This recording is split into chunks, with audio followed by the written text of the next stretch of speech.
Ellen Yin. Welcome to the WorkPlay Podcast. Thank you. I feel like no one ever says my full name, Lyric Fryer. Hi, good to be here. I should have warned you. Usually I'm like, okay, how do I say your first and last name? But I feel like I already know you and I didn't even need to like warn you. So here we are. Super excited to be here. I am so excited to have you on. This has been like a year in the making. I Mhm. feel like we've been like chasing each other's schedules. We finally got it on the books. So I just know that this is going to be a treat for everyone to listen to you and how you created a workplay visual campaign. Before we get into all of that, I want for anyone who doesn't know who you are, just Mhm. to give a short introduction on who you are and your business. Sure. Well, hey everyone, I'm Ellen. I'm the founder and host of Cubicle to CEO. It's a cheeky reference to my own journey, quitting my corporate cubicle without a backup plan when I was 23. And the rest, as I say, is history. I've been an entrepreneur since, recently turned 30 this year. So some years in the making. Cubicle to CEO is a top business podcast where we ask successful founders the business questions you can't Google. So if you're very into case study driven interviews, and financial transparency, I think you'll really enjoy our show. But we're a media company, so our podcast is kind of like our front facing flagship product, free, of course, for our community to access. And then we also have an education arm to our business where we create digital products and courses and virtual events to help our community of primarily women entrepreneurs scale their businesses. I know that your media company is rather like I want to get into almost like your start because I know that this is what Yeah. you have going on now, but was it always like this? How did you get into this space? What did that look Mhm. like in the early days? Can you just walk us through that? Because I think sometimes it's hard for people to sometimes see where you're at now and not even realize all of this that has been created and how Mhm. that's even happened. So, can you take us back to when you first got into this industry, this space? What were you doing? How were you doing it? Yes. And I think my story probably mirrors what a lot of people listening can relate to, which is that whatever you started your business as is probably not the business you have today. So it's gone through a lot of evolutions. When I first started as a self employed freelancer, essentially, I was a social media manager. So, I landed up my first couple client accounts. And when I was a social media manager, that was probably the first 2 years or so of my business. We were really focused on working with mostly, I would say, e-com brands. So most of my clients were in that space, product-based businesses, which is kind of funny because after I, let go of all of my done for you marketing clients, this was around the end of 2019. And at that point, I had built like a small team. So we were kind of operating as a boutique social media marketing agency. But I shut that down so that I could focus full force on education. And even though most of my clients I'd worked with up to that point were like consumer brands or e-commerce brands, the students that I was working with were fellow service providers like me who wanted to learn how to charge higher retainer rates, how to book right fit clients, and grow their service-based businesses. So that's where Cubicle to CEO as a brand was born. It started as a podcast in the summer of 2019, really as a passion project. We, at that point in time, hadn't yet found our legs with like what made our show different than all the other business podcasts out there. So it took like 2.5 years, I would say, of consistent production on the show for us to really find what we're now rooted in, which is being a case study driven show, asking founders, again, the business questions you can't Google. But when I started the education arm of my business, it started with just one program. So it was just for service providers, coaches, and freelancers who had not yet scaled to their first $10,000 month with the one on one service. And over the next 2.5 years, we helped hundreds of service providers through that program. And so many of our students went on to, make their first 10K month or to build six-figure businesses, which was so rewarding. And then somewhere around the end of 2022, beginning of 2023 is when I realized that as much as I love education and mentorship, and that will always be a core part of, I feel like, any business model that I'm a part of, I didn't want to be boxed into this identity of being a coach. And I found that more and more as I was scaling these programs, that that's how people were viewing me. And I was like, no, I like education and I want to give you access to what my brain creates, but I don't necessarily want to be boxed into giving you access to me and my time. Do you see what I'm saying? It's like, Yep. I'm giving you access to what my brain creates, but not necessarily me as an individual. So to kind of lay to rest my coaching hat, if you will, I retired that signature program that we had been running since 2019, and even though today we still have an education arm to our business, and we've served, I think at this point, like over 14,000 students have come through our different products. That is still a thriving part of our business, but none of our products are like one-on-one or even group coaching access. Everything is like self-paced, or it's like a one-off, like live event, live virtual series. That's kind of just like open and shut. So it's not any sort of ongoing container. And then most of our focus is really on scaling our media brand. So again, our podcast, our email newsletter, and then working with different brands and sponsors. So fascinating. And I find that I think something that you had said in there that's super relatable to all of my WorkPlay members is this idea of having to identity shift, almost like shape Mm, shift. yeah. And what that process looks like, I think that that can be super bumpy for people. And I think just the Hmm. theme over 2024 that I've been hearing from members is like, I am shape shifting right now. I am evolving. Yeah. I am doing new things. I'm pushing boundaries that, I didn't realize that I had. How do Hmm. you navigate that when you are feeling like there's a shift that needs to happen in your business? And then how do you step into that new identity, much like you've done with the coaching into being a media company? It's I won't say it's easy necessarily, because it's not, right? Like change by nature is uncomfortable. So there is this certain level of not only like reconciling that within yourself, but also there's a clear opportunity cost, and that's something you also have to make peace with. What I mean by that is, for example, like my first shift from agency model to education, we were on a growth trajectory with our agency. We were like 90% plus of our clients by the end of it were all inbound clients, and we just had a really good reputation with the clients that we worked with. And so had I continued on that agency model rather than like burned it down and, basically started from scratch with an education model, we could have scaled that probably to a seven. And by this point, if we had been doing it for 7 years, probably multi seven figure agency. And then same idea with education to media, even though we kept the education arm of our business because we retired our biggest program that involved like my direct coaching, and we remove coaching from all of our products.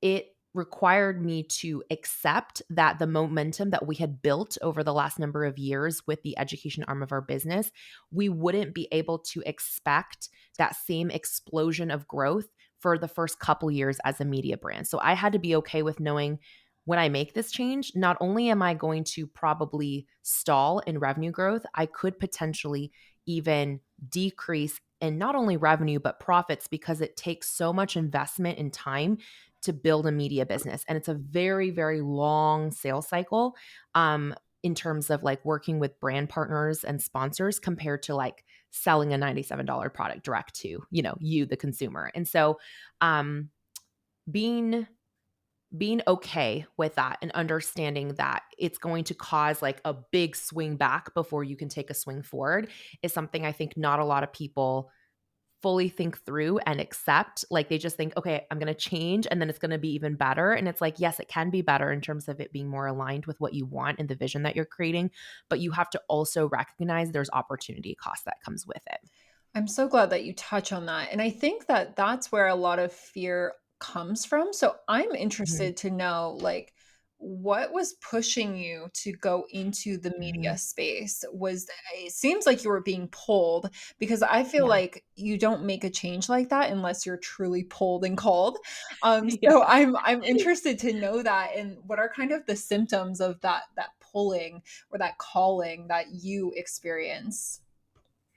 Yeah. So I think this harkens back to honestly, childhood. And when I was young, I always, I mean, there's so many like hours and hours of tape of me as a child reading to like a room of stuffed animals or just like narrating and reciting. As a middle school kid into high school, I always thought I was going to be a journalist. I wrote for the school paper. I like submitted myself for all of the writing contests. And I actually originally went to college as a broadcast journalism major at USC. And then I ended up leaving USC to transfer back home to Oregon State because I didn't want to graduate with just a giant wad of debt. So because of that decision, I'm grateful to my young self for making that hard decision, because USC was actually my dream school, and letting go of that broadcast journalism dream where I wanted to work in entertainment news was like very difficult. But because I made that decision early on in my life, I was actually able to graduate college debt free. And that totally changed the trajectory of my life because it allowed me the freedom to make more risky decisions, like when I quit my corporate job at 23. I don't think I could have done that had I not had some sort of financial safety net, and that was created by not having debt. So all this to say, oh shoot, I just lost my train of thought. You were asking about, what was the original question? What was calling you? Oh, what was the calling? Yes. Yeah. Okay. Yeah. Sorry. You're okay. So all this to say, I had let go of that dream of like professionally working, right, as a reporter, but the love of interviewing people and of storytelling never went away for me. And so I think even in 2019, when I started the podcast, it really did start as a passion project just because I truly loved interviewing. And then over the years, as I got better and better at interviewing, and it really became like a craft to me that I really want to hone and become like the best in our industry at, I realized, okay, there's like more potential for this than it just being like just another podcast, let's say, right? It's like this could be the star of the show instead of the appetizer or like the complimentary side dish. And so I was like, what would it look like if we built an entire brand around the podcast itself? And again, it's a risky decision, right, Lyric? Because the podcast itself is free for our consumers to actually listen to. So we would be cutting a huge revenue source out from under us if we invested the majority of our resources on a product that is free to our consumers to access. However, I also, at that time when I was like wrestling with this, I don't want to be a coach, like that's not the identity that feels like who I am. I was like, ultimately, if my big vision for my life is to be a media personality, like still to this day, my core dream is to host a daytime television talk show. And I was like, and if I can use this as a stepping stone towards that bigger vision, and I want to separate myself from this entire brand being wrapped around me, like, could I build an asset that's actually sellable? And the media model seemed to make the most sense there, because if we can build Cubicle to CEO to stand on its own as a recognizable brand, and we can build a valuable audience around it, an audience asset, that now becomes something that is valuable to a potential person or company to acquire, right? To acquire essentially the audience we've built and the attention that brings. And so that's kind of my thought process around it. Now, do I have a clear vision of exactly how that's going to happen, like who we could sell to or when that's going to happen? No, I don't. But it's like the bigger picture of what we're working towards. Yeah, and I love that. It's like holding the vision so high that you don't even know how it's going to play out, but I think that's Yeah. really key, right? If you already know the steps to your vision, I don't think it's big enough. So Mhm. in terms of a media company, we keep referring Mhm. to Cubicle to CEO as a media company. For anyone Mhm. listening that doesn't fully understand what that means, like, what is a media company? Who are your consumers? How are you making money? Because I want to lay down the foundation for some of the visual campaigns that you made with us. But first, I think Yeah. we need to get really clear on like the business model itself for anyone who's Yeah. not aware of it. So this is my favorite question to answer, because I think I actually literally created a podcast episode once that was called "What the hell is a media company?" because it's definitely like not intuitive. But once I explain it like this, I think it will be intuitive. Okay, so the best way to think about a media company is probably to refer to a more traditional media company. So think of a company like the New York Times or Vogue magazine or even Disney. Disney is actually one of the best known media companies of all time, right? If you think about Disney, what is the product that they sell? it's content. Content is their primary product, right? Their movies, their TV shows, their whatever, their IP around that. Same thing if you think about the New York Times, their primary content is a newspaper, both the digital and the print versions, right? Or their related podcast, or Vogue magazine. The product that the end consumer is buying is a content product. It's a magazine. So similar idea, but for Cubicle to CEO, obviously our digital product is, or our media product, I should say, is a podcast instead of a magazine or a newspaper or TV film. But very similar concept. And the way that we make money, our revenue model is, it's interesting because we're in the B2B space. So technically all of our consumers, like the people who listen to our podcast or the people who buy our education products, are fellow entrepreneurs or fellow business owners. So they are like, they could technically have a little bit of crossover with our brand partners who are also fellow businesses, because everything we do is B2B. But I like to kind of delineate between the two, because otherwise it doesn't make as much sense. So how we kind of think of it is, if you're a small business owner or an entrepreneur who's actually listening into our podcast or buying our education products or coming to our virtual events, we're thinking of you as a consumer. If you are a brand partner, so like you're a corporate company or a larger organization that like sponsors content on our podcast or buys ad space in our newsletters or works with us on more integrated campaigns and activations, then we consider you a client. So we have consumers and clients, and we monetize obviously in different ways with our consumers. Most of the time, the only time we get paid by our community is if they're buying, let's say, an education product, because again, the podcast is free for them to listen. But for our brand clients, they're getting or they're paying us when they're sponsoring specific content channels of ours, and we're working together on some sort of campaign. Okay, so that makes a lot of sense. So we have consumers who are consuming the content, and then we have brand partners who are technically clients, and those would be packages that you're selling them Exactly. in hopes, the brand has hopes to get in front of those consumers. Is that clear? Exactly. Okay. Yep. Exactly. Okay, Yep. cool. So, with that being said, what types of marketing campaigns are you doing? What types of campaigns are you creating visuals for? Mhm. Because I think that is, with a different type of business model. I'm always so Yeah. curious, like, what are you focused on in your marketing?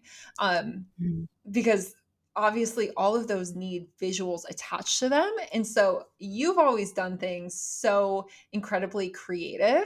And I think that you're really Yeah. known in the space for doing that and being so branded. So what are some of these marketing campaigns that you Mm. are dreaming up?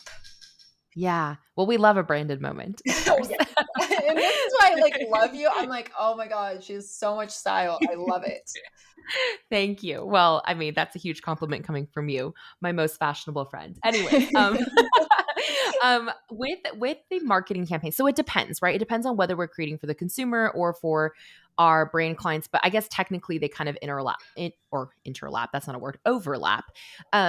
So I'll give you a specific example. Like you came to Oregon to shoot a campaign for us last October, I think, last fall. Mhm. And at the time when we were, dreaming and conceptualizing this campaign together, this visual campaign, I had a couple specific use cases in mind for the images that we were going to create and the video we were going to create already. And I'll touch on those in just a moment. But I also didn't realize at the time that we were creating this visual campaign together that there were going to be many other uses of the content that we created together on that day. So I'll start first with like what the original purpose was.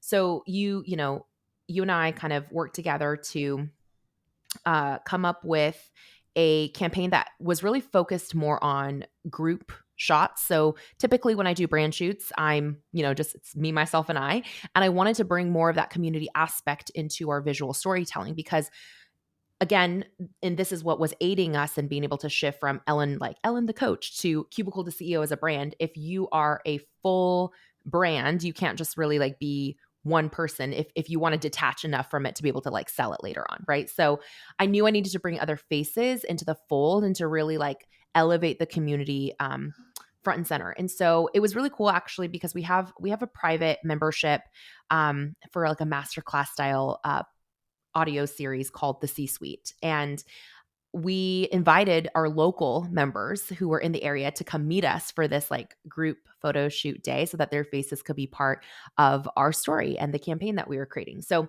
we originally shot these photos with the intention to use them for the sales page for the membership, and just, to put throughout our social media content so that, again, you could see more faces other than just my own on our brand accounts. So it worked for that purpose. But what I didn't realize at the time when we created it is that, again, there would be other use cases for it. So, like, for example, earlier this fall, for Women's Entrepreneurship Month, we partnered with the Women's Business Development Center in Chicago. They have an amazing women's center with all these incredible resources across multi-states, and they wanted to do some sort of celebration post for Women's History Month.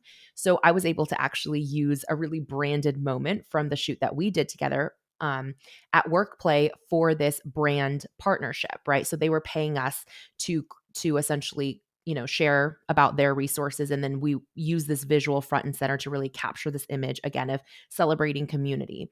Or last year, one of the podcast networks that our show is part of selected 5 podcast shows that they wanted to feature in a Times Square billboard campaign. And I remember I got that call like 1 week or like 2 weeks after we had shot the campaign. So I was like, I didn't even have the photos in hand yet. I was like, I don't even know like if this is going to be able to like happen because I don't have the images. But your team was so amazing to work with. We had like the built-in Voxer channel with all the support, and I just like dropped a Voxer and I was like, hey guys, we have this big opportunity to be part of this billboard campaign, but I need the images like in 1 week. Can you turn it around that fast for us? And you guys did it. You pulled through. And so we were able to use a lot of the B-roll clip that we took, and some of the images. And it was like, it was like a 30-second or 15-second, I can't remember, video campaign that ran every hour on the hour for days in Times Square, which was such a surreal moment. I flew to New York to see it in person. And little did I know that would actually be a kickoff for multiple other billboard campaigns that with different brand partners that stemmed from it. So I didn't know that would be the first of many, but at the time it was like a pinch me bucket list item. So those are just a few examples of ways that like we've worked with WorkPlay to, use these assets for different purposes. It's so funny. Well, I'm like thinking back and laughing to myself of you like desperately like, I have a billboard campaign. We need the photos. I'm like, I got you, girl. But yeah, whenever a member is like, there is this huge opportunity. We've had someone actually be like, I literally need the photos tomorrow. And I'm like, okay, we got it. We got it. We're going to get this for you. Cause when it comes to visibility, these assets are so important. Like you can't be visible, whether it's a billboard campaign or just a social media post. Like you can't be visible without some of these visual assets.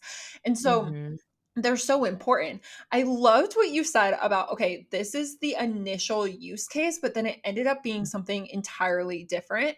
I find that happens a lot. This actually happened with WorkPlay where we did a full video campaign. I was like, this is going to turn into a commercial for, the signature service that we have. And then it ended up being our front and center visual campaign for our pop-ups in the summer. And so it's just interesting when you like intentionally create the content based off of the brand, it actually ends up being so many different uses than just like the one that you were thinking. Yeah. I am curious, when you are thinking about the creative direction for this, what are some of the things that you're thinking about? Like if we get really granular, like, okay, I want to have more community. Okay, I'm bringing in people in my community into the shoot, but how are you thinking about what they're wearing? How are you thinking about who you're choosing? What does that look like in your mind? Yeah, great questions. I'll start with the latter first. It was really important to me that we not hire essentially like stand-in models or just do like a standard model call for people to show up. I wanted to feature real faces of real, members of our community. And so I think so often when people feature community, they forget too that like community is about spotlighting others. It's about using your platform and your voice to shine a light on other people. And as a media company as a whole, we've always had a huge focus on highlighting and elevating underrepresented voices in business media. Hence why 99.9% of our podcast is all interviewing women, and many of our past guests have been women of color, especially. So again, covering the faces and the voices of people who historically have not been covered as much in media. So with the community, like I knew I needed it to be real people in our community, and I wanted it to represent like the diversity of our community. So I was really intentional too about, in addition to putting out just the open invitation to our C-suite community, I individually also messaged people and I was like, hey, I would really love to see you here. Like, I think this would be a really great opportunity for you to get some visual assets, but also for your face to be highlighted in, on our stuff. And then as far as the dress or the attire, it was kind of last minute. Like we had very little time to plan this. So if we had more time, I honestly might have invested in like working with a stylist to like actually curate individual outfits for each person. But what we ended up doing, I think we had like, I want to say, I can't remember off the top of my head, but I want to say we had anywhere between 8 to 12 members joining us. And that was on top of my own team who was also part of this shoot. But I remember I sent out an email after I had worked with you and the WorkPlay team to like plan out what our kind of like shot list was going to be. I sent out an email saying, okay, this is like the branding look that we're going for. Here are some examples of types of outfits you could wear.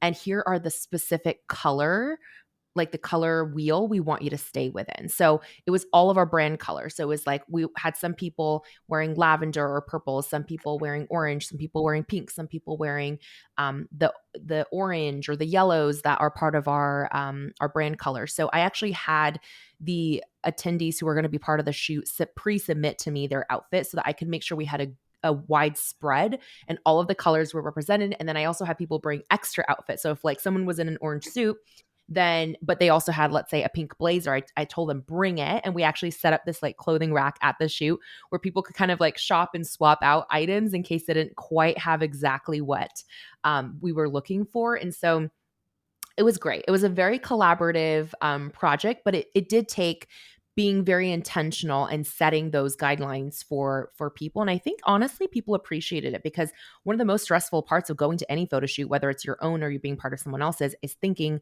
what do I wear? And so if you give people some specific parameters, it actually makes it easier, I think, for them to narrow down or go find exactly what it is they're looking for. And it's so worth it to do. So many times I think that people just think, oh, I can just get this picture perfect visual right off of the gate. Mhm. And it's interesting, people, especially when you're bringing in community, they come from all sorts of backgrounds. So they don't Totally. necessarily are all on your same, vision level for the Yeah. shoot because you're just inviting them into it. They don't know if they should wear a pantsuit or like a floral dress. So having those Right. really strict parameters is so helpful to the execution. What I Mhm. also loved about your shoot and this idea of pulling in community is that you also made the shoot almost like a networking get together Yeah. afterward.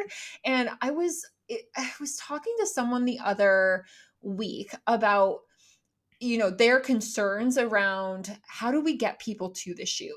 And I Mhm. was explaining to them, it's like your community will totally ride for you if you Mhm. put them at the forefront, which I think you did during the shoot so nicely. It's like you give your people the assets, you make them the star of the show. But then you Mhm. also did something so smart at the end, which is we all got together and did almost like just a get together at like Yeah. the bar across the street. And so it's like that Mhm. can fuel your community. Your photo shoot, your brand shoot, your campaign shoot can fuel more, even more community.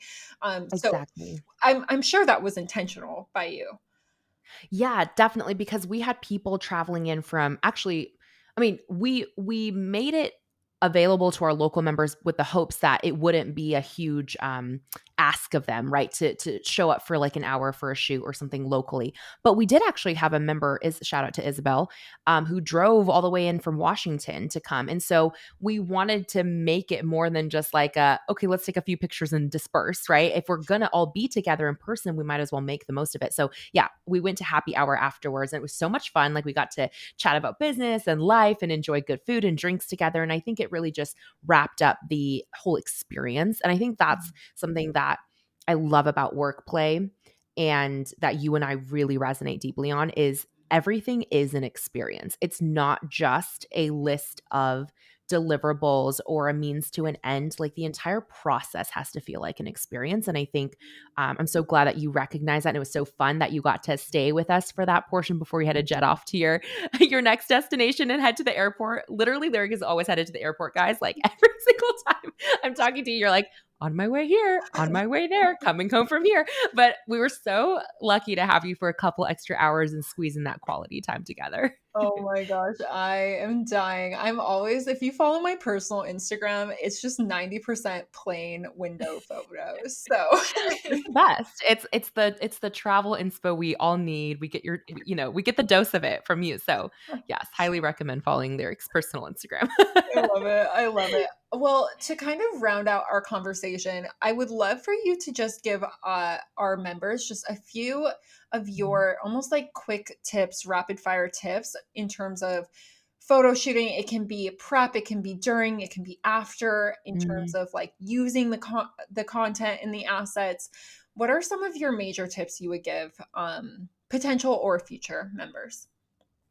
Absolutely. Well, I think it does matter to have an intention for what you're going to use the content for, even if the intention changes, like we shared in today's examples. But to start with some sort of clear picture for what this could be used for, because that obviously is going to define your shot list and then also literally everything down to the clothes you wear, the props you bring, even the facial expressions of your photos. I think people don't think about that. It's like you're telling a story, right? You have to convey an emotion. It's like face acting, but silent, like silently. So you have to even think through like what is the feeling you want someone to feel when they see this photo. So we actually, for example, in the group shots, like we had a series of shots that were all very like bold and powerful and more serious and like smizey kind of looks. And then there was ones where we were laughing and talking together organically. And those portray very different vibes and feelings. So people think about diversity in the clothes they wear and the colors and the props, but sometimes they don't think about diversity in facial expressions. And so I think that's something that people can really build into their next shoot. I think another thing is thinking through like the range of shots. So like you do a great job of actually directing this naturally, and so does your team of WorkPlay creators, but really thinking through like, okay, what am I missing in my inventory? Like, do I need more header shots that can span across a whole web page? Okay, make sure we get some horizontal shots. Do I need more vertical B-roll content for my social? Do I need kind of images shot where the background is really clean and easy to crop out for creating sales graphics where I'm like pointing or looking somewhere where I can like Photoshop something in later to fill that negative space? Like you have to kind of think through not only what is the image in its final form as delivered to you by WorkPlay, but also if you're going to further modify that photo in any way, how are you creating that flexibility up front? Those are just some of the quick tips that pop off my head. I love that. I love that. And I feel like everyone forgets about the graphic photos, like the ones that you're talking about, the Yeah. cutouts. It's like those are so easy to get. We could get them in like 30 minutes out of your shoot, but they have so many use cases. Yeah. So I'm glad that you brought that up. What would you say to people who are like, why would I do this 4 times a year? Mhm. Why would someone do this 4 times a year? Why would someone put visuals at the forefront of their strategy? Well, we live in an attention economy, right? And so you have to keep people kind of on their toes, and that pattern interrupt is important. So while you want to create a cohesive look and branded feel across all of your visual assets, you also want enough variety to keep people from just scrolling by and saying, oh, I've already seen that photo 10,000 times. So I think the freshness is absolutely paramount to keeping and holding people's attention. But I also think different types of campaigns or different products require different visuals to tell the story. So you can't just have an endless rotation of beautiful headshots when maybe you're selling something, let's say, that is more community based. How is that bringing in that feeling of community if it's just you and your headshots? So you have to be really thinking through what types of visuals support what type of campaigns. And then lastly, I would say the frequency of it beyond the other two factors that I already mentioned. Photo shoots and being in front of the camera and showing up visually, like anything else, is a skill you have to practice. So it's the same reason why you wouldn't ask, why don't I just get on one podcast a year? Or why do I not just write one email a year? It's not even necessarily only about the end outcome of writing emails or speaking on more podcasts. It's the literal practice of it. Getting in front of a camera, knowing how to present yourself, knowing how to express different emotions, even thinking, being able to think creatively around mapping out a visual campaign. The more that you do it, the better you become at that skill. And I think that is also an underrated reason to do things like this more frequently. Thank you so much, Ellen. This has been such a treat to have you on the WorkPlay podcast. Where can everyone find you, connect with you, listen to the podcast? I know that they're going to be so excited to learn more. Absolutely. Well, thank you so much for having me. I adore you and your mom. Hi, Tracy, and and everyone on your team. And you can find me personally on Instagram at Miss Ellen Yin. That's the best place to connect with me personally. We're also on Instagram at Cubicle to CEO, my podcast. And our podcast, Cubicle to CEO, you can subscribe and listen anywhere you listen to podcasts. So if you're listening to this on Spotify, go find us on Spotify, on Apple, all the places. Thanks, Lyric.